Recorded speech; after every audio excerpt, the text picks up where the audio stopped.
Swagbucks pays you for online tasks like surveys, offers, and small digital activities, while Ibotta pays you cash back on real-world and online shopping purchases after you buy specific items. By the end, you'll know which app actually fits your spending habits so you don't waste time trying to earn rewards in the wrong place. Swagbucks is built around earning before you spend. You complete tasks like surveys, signing up for offers, or trying promotional deals, and you get points that convert into rewards. The key idea is active earning. You're trading time and attention for points inside the app. Ibotta works the opposite way. You shop first, then upload receipts or link store accounts to get cash back on eligible purchases. It only activates when you buy specific products from supported retailers, which makes it more focused on everyday shopping rather than online tasks. The biggest difference is how you generate rewards. Swagbucks rewards activity inside the app, so you can earn without spending money. Ibotta rewards purchases, so your earnings depend on what you already plan to buy.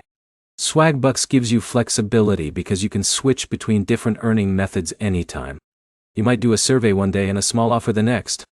That variety keeps it open-ended, but it also means your results depend on what's available when you log in. Ibotta is more structured. You browse offers tied to groceries, retail stores, or online shopping platforms, then activate them before you buy. If you don't shop regularly or forget to activate offers, your earning potential drops quickly. Another difference is effort timing. Swagbucks takes time up front because you're actively completing tasks. Ibotta takes effort after shopping because you need to scan receipts or confirm purchases to get credited. Neither app is designed to replace income.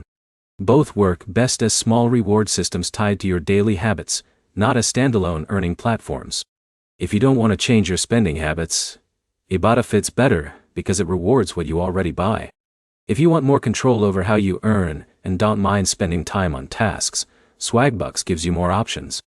The simplest way to choose is this. If you want rewards from shopping you already do, go with Ibotta. If you want rewards from completing tasks online, go with Swagbucks. Swagbucks is task-based and flexible. Ibotta is shopping-based and focused. The better choice depends on whether you want to earn before you spend or after you spend. If this helped, like the video, and subscribe for more clear comparisons of reward apps and money-saving tools.